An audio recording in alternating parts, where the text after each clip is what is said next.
Hi hello नमस्कार, मी विजय. आपल्या सर्वांचं माझं V2S चॅनलमध्ये मनापासून स्वागत करत आहे. आता इथं आपण बघायचं आहे उपवासाचे पॅटीस, पण थोडेसे वेगळे आणि तेवढेच चवीला सुंदर असे आपण इथं पॅटीस, आणि ते पण आप्पे पात्रात करायचे आहेत आपण.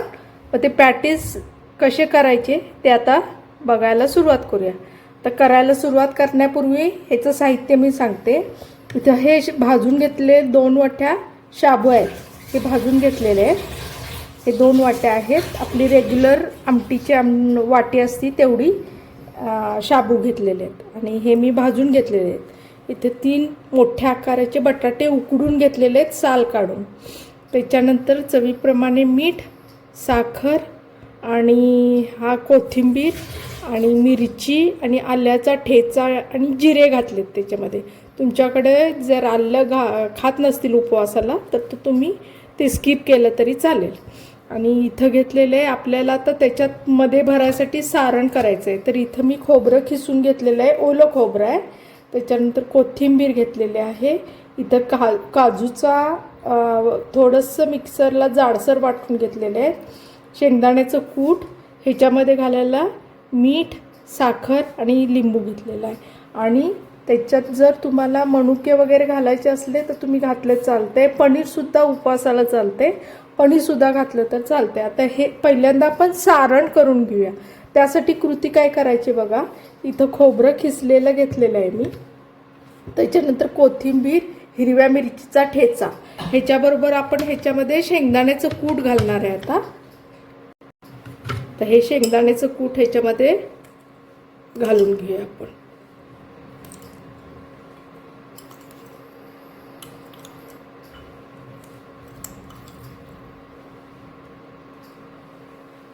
हा बारीक शेंगदाण्याचं कूट आहे. तुम्ही जरासं मोठं केलं तरी सुद्धा चालेल.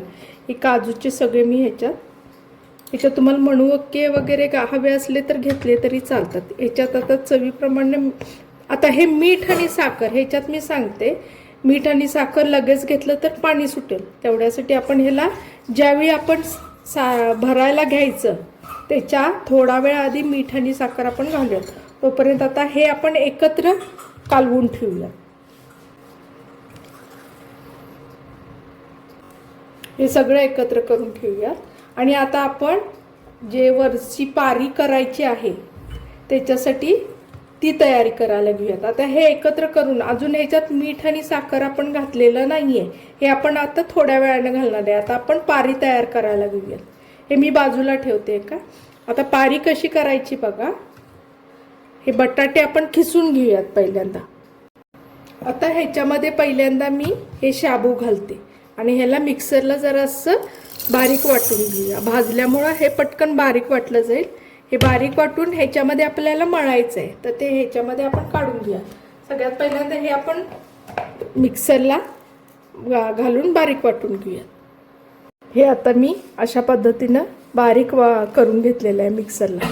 आता ह्याच्यानंतर हे जे बटाटे आहेत आपले, आपण जे उकडून घेतलेले आहेत ते बटाटे आता ह्याच्यामध्ये बारीक किसणीनं किसून घेऊया. म्हणजे गुठळ्या राहायला नको, प्लेन एकसारखं होण्यासाठी आपण बारीक किसणीनं किसून घेऊया.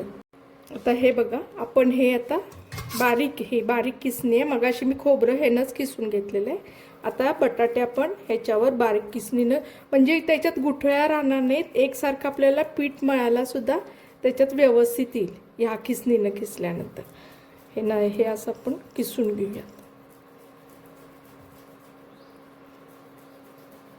3 बटाटे किसून घेऊया आणि त्याच्यात मावल तेवढं आपण हे घालून घेऊयात शाबूचं जे पीठ केलेलं आहे ते. याला आता आपण पहिल्यांदा सगळं पूर्णपणे 3 बटाटे आपण किसून घेऊया. हे आता आपण किसून घेतलेले आहेत बटाटे एकसारखं.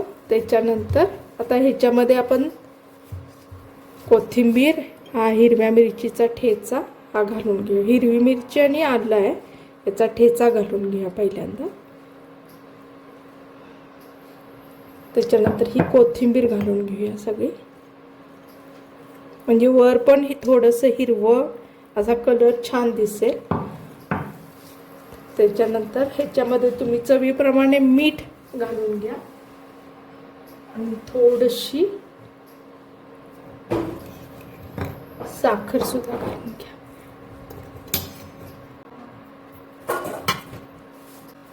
तर थोडीशी साखर घाला, अगदी थोडी.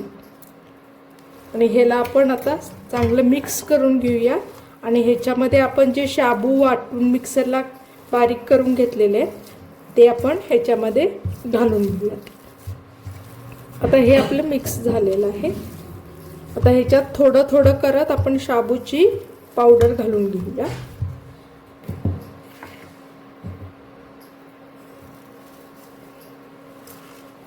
रवा टेक्चर ठेवा, कारण ते शाबू तसे रवाळ असले की चांगले लागतात आणि भाजले पण जातात. आपले जे कटलेट आहेत, हे पॅटीस आहेत, ते व्यवस्थित भाजले जातात. तेवढ्यासाठी ह्याला थोडं थोडं करत आपण मिक्स करून घेऊया. 2 वाट्या बहुतेक वेळा लागतंच ह्याला, पण थोडंसं कुठं शिल्लक राहिलं तर ते तुम्ही तसंच ठेवून दिलं तरी चालेल. आता हे आपण व्यवस्थित सगळं मळून एकसारखा गोळा करून घेऊया. हे आता शाबू आणि बटाटा आपला मिक्स करून झाले. ह्याला फक्त 2 ते 3 टेबलस्पून आपण पाणी घालून चांगलंसं मर्जून घेऊया. आणि ह्याला 10 ते 15 मिनटं ठेवायचं आहे. आता ह्याच्यात आपण थोडंसं 2 ते 3 टेबलस्पून पाणी थोडं थोडं करत घाला, म्हणजे ते चांगलं भिजायला मदत होईल शाबूला आपल्या. अशा पद्धतीनं आपण त्याला मिक्स करून मळून घेऊया. 2 ते 3 अगदी जरा जरा करत पाणी हे करा. अगदी एकदम जास्त घातलं की ते आणि पातळ होईल आणि मग आपल्याला पारी वळता येणार नाही. तेवढ्यासाठी हे थोडंसं पाणी घालून मळून घ्या, म्हणजे मऊ व्हायला, शाबू पण भिजायला आणि पीठ थोडंसं मऊ झालं तर ते आपल्याला वळायला त्याचं पॅटीस मदत होईल. असं आपण मळून घेऊया. हे अशा पद्धतीने आपलं पीठ बघा व्यवस्थित बटाट्याचं आणि शाबूचं मळून घेतलं. आता हे आपण रेस्ट करत साधारण एक अर्धा तास ठेवून देऊया ह्याला आणि त्याच्यानंतर पॅटीस करायला घेऊया.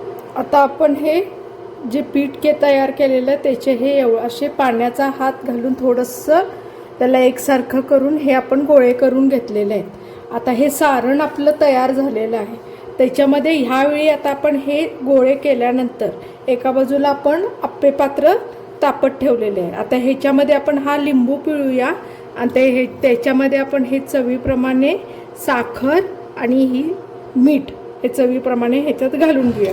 आधी ह्याच्यात लिंबू पिळून घेऊया आपण, म्हणजे थोडीशी आंबट गोड चव ना त्या ह्याला सारणाला फार छान लागते. अशा पद्धतीनं आपण लिंबू आणि त्याच्यामध्ये आपण चवीप्रमाणे मीठ आणि साखर घालून घेऊयात.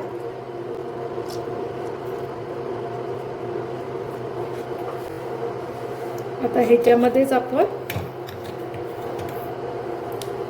थोडीशी साखर घालून घेऊया आंबट गोड चव येण्यासाठी. आणि त्याच्यामध्ये आपण चवीप्रमाणे मीठ घालूया. आपण थोडंसं घाला, कारण आपण वरच्या पारीला पण घातलेलं आहे, जास्त खारट व्हायला नको.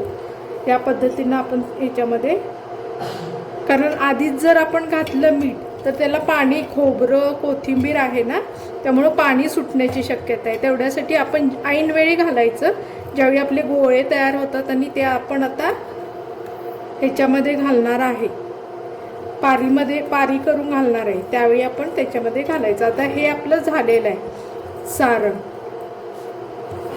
आता ह्याच्यानंतर आपण गोळ्याचे खोलगट वाटी तयार करून घ्यायची आणि त्याच्यामध्ये हे सारण भरून घ्यायचं.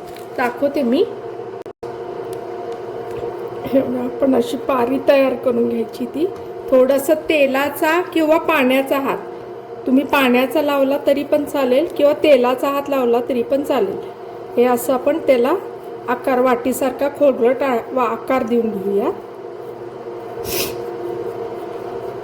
ही वाटी तयार झाली की ह्याच्यामध्ये आपण जे सारण केलेलं आहे हे सारण ते ह्याच्यामध्ये भरूया. आणि ह्याला आता आपण व्यवस्थित बंद करून घेऊया.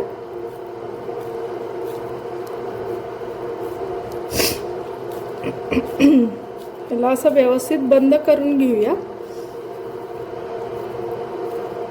या पद्धतीने सगळे हे आपण करून घेऊया. किती छान गोल एकसारखे आपले तयार होतील बघा.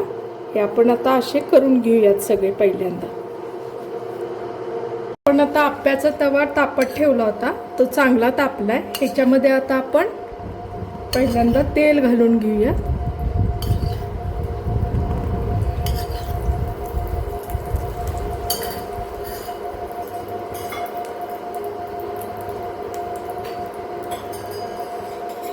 व्यवस्थित तेल घालून घ्या ह्याच्यामध्ये.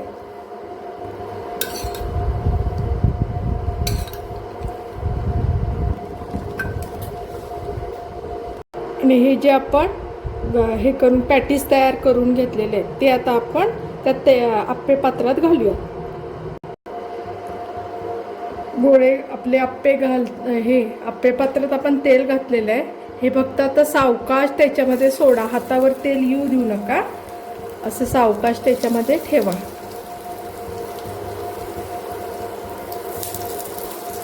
त्याला आलटून पालटून चांगलं भाजून घ्या तुम्ही. दोन्ही बाजूला खरपूस भाजून घ्या.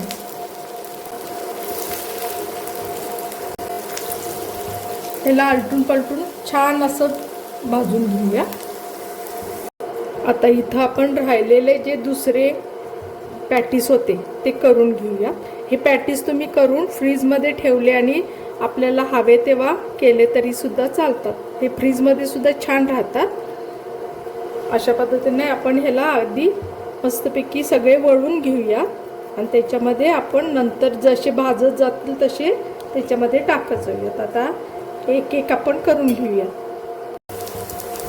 आता ह्याच्या बाजूने आपण जरासं तेल सोडून घ्या. आपलं मुळात तेल आहेच त्याच्यात, फक्त आणखीन जरासं तेल टाकूया म्हणजे त्याला चारी बाजूनं व्यवस्थित भाजलं जाईल. त्याला जास्त तेल लागत नाही आणि हे तेलकटसुद्धा जास्त होत नाही. अशा पद्धतीनं आपण ह्याला आता चांगलं भाजून घेऊया.